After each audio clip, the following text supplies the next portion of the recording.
Hola, ¿qué tal? Bienvenidos a su canal de embriología. Yo soy Mariana y el día de hoy junto con mi compañera Jimena les explicaremos la tercera semana de desarrollo embrionario, según el Lachman de Embriología Médica. Pero antes de todo, ¿por qué es importante saber lo que sucede en la tercera semana? Es fundamental, pues es un periodo crítico en la formación del embrión humano. Durante este lapso se producen una serie de eventos y transformaciones fundamentales que sientan las bases para la creación de los sistemas y los órganos que conformarán al futuro individuo. Durante esta semana el embrión pasa por un proceso de gastrulación en el que se establecen las 3 capas germinales, cada una destinada a dar origen a tejidos y órganos específicos. Además surgen estructuras clave como la notocorda que desempeñará un papel esencial en el desarrollo del sistema nervioso.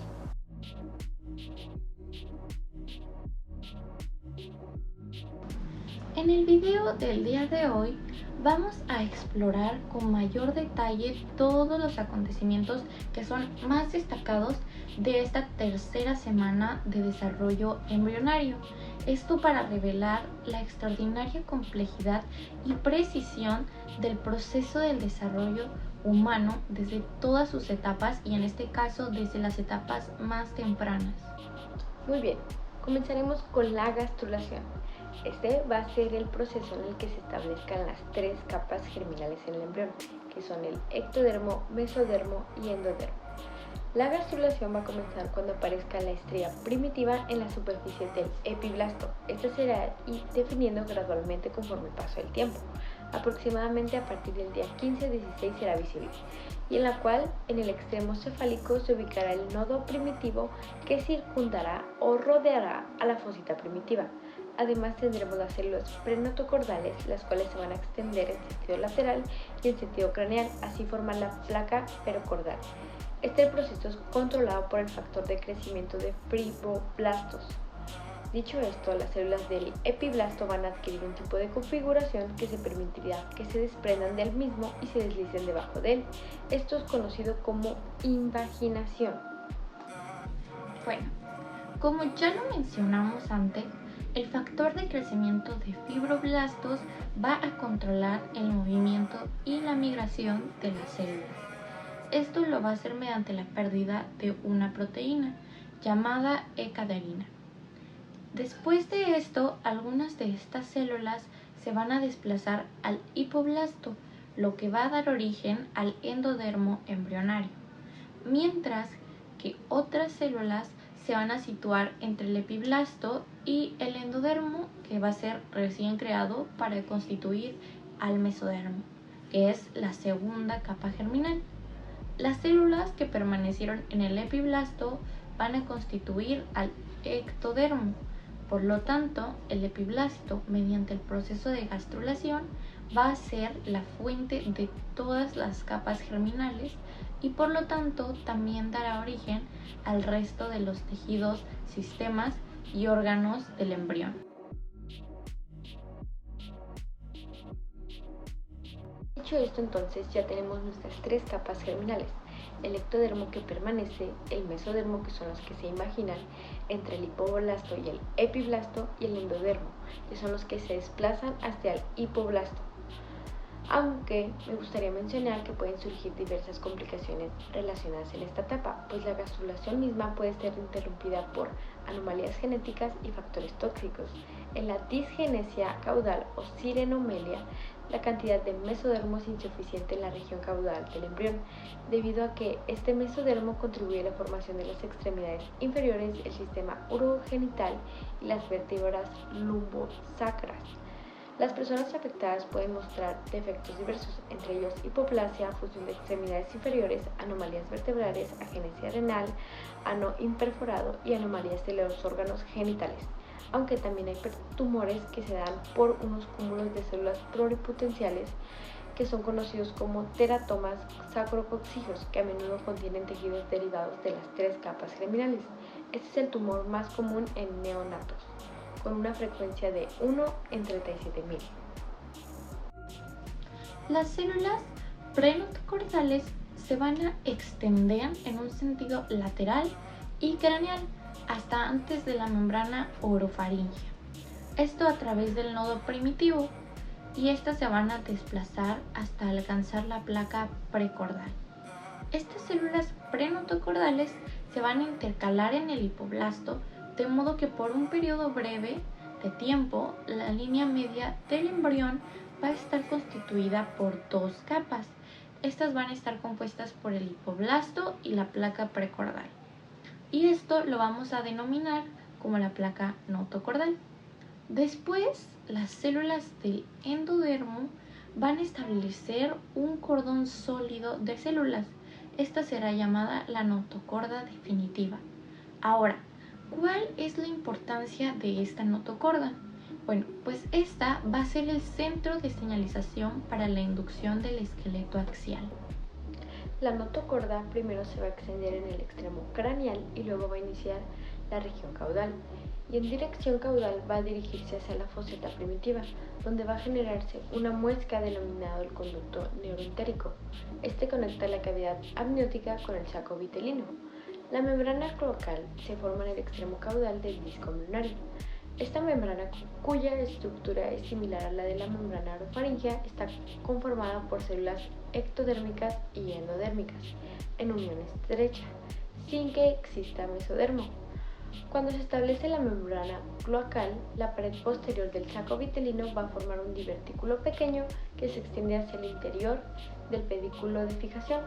Este divertículo, llamado divertículo alantoentérico o alantoides, aparece alrededor del día 16 del desarrollo en algunos vertebrados. El alantoides fue como reservorio para los productos de excreción del sistema renal. En cambio, en el humano persiste en estado rudimentario, no obstante puede estar implicado en anomalías del desarrollo vesical.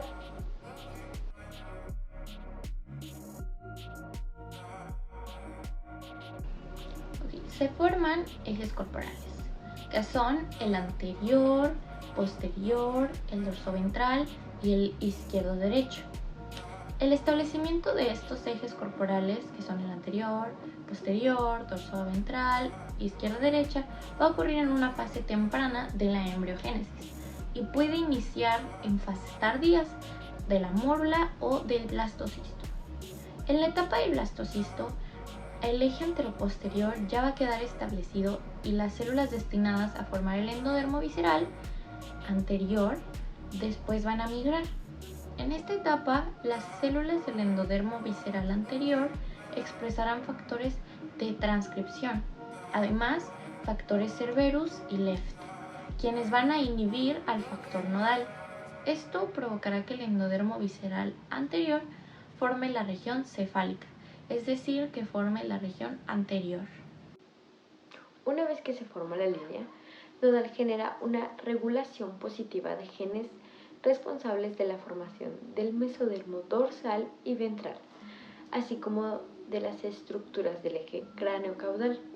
Además, a nivel de todo el disco embrionario va a secretarse una proteína morfogénica que junto con el factor de fibroblastos va a generar el eje ventral para ventralizar el mesodermo, aunque no solo se va a ventralizar, sino también se va a dorsalizar. Por lo tanto, se genera el eje dorsoventral. La determinación izquierda-derecha o lateralidad también se va a establecer en una fase temprana del desarrollo. Se dará por células del nodo y línea primitiva. Estos van a secretar factores de fibroblastos 8 y este factor de crecimiento de fibroblastos van a expresar nodal. Este regulado por la serotonina. Nodal es el gen maestro responsable de determinar el lado izquierdo y su expresión se va a repetir en el lado izquierdo del corazón, el estómago y el primordio intestinal, al tiempo que estos órganos van a asumir su posición asimétrica que es normal en el cuerpo. Y pues obviamente, como es normal, muchos de nuestros órganos pueden presentar asimetría. Entre ellos pues está el corazón, los pulmones, el intestino, el vasto, el estómago, el hígado, entre otros. La posición de estos órganos y la definición de su asimetría se va a dar por una cascada de moléculas y genes de señalización. Aunque con esta etapa también pueden darse defectos congénitos. Citos inversus es uno de ellos. Este indica la condición en que la posición de todos los órganos se invierte, con disposición en un espejo, como si yo pusiera mis palmas así, pues todo está invertido. A la posición discordante de los órganos respecto de la simetría, en donde uno o más órganos se encuentran en una posición inversa, se denomina situs ambiguus o heterotaxia. Los individuos con esta condición no tienen alto riesgo de sufrir alguna otra anomalía congénita, pero su progenie tiene más riesgo de desarrollar defectos de la lateralidad e incluso mayor riesgo de padecer una malformación cardíaca grave.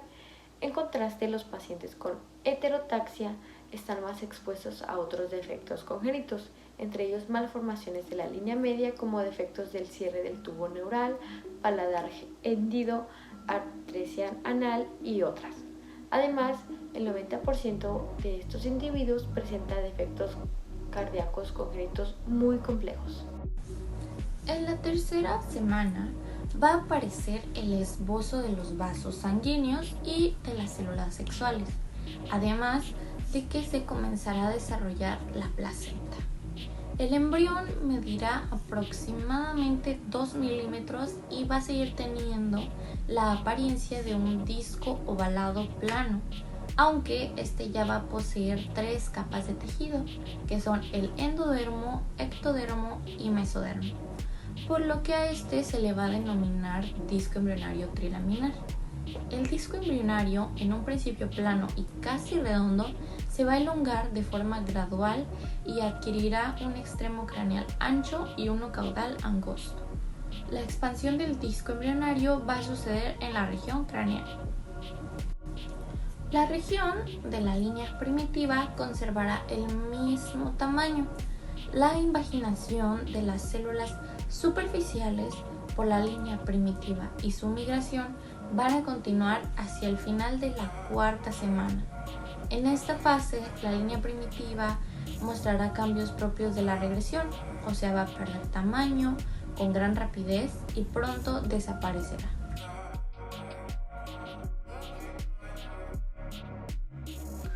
Al inicio de la tercera semana, el trofoblasto se caracteriza por la presencia de vellosidades primarias constituidas por un núcleo citotrofosfático cubierto por una capa sincital.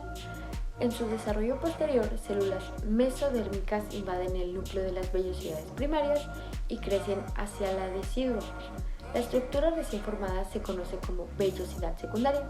Al final de la tercera semana, las células mesodérmicas en el centro de la vellosidad comienzan a diferenciarse en células sanguíneas y vasos sanguíneos pequeños, y esto da origen al sistema capilar velloso.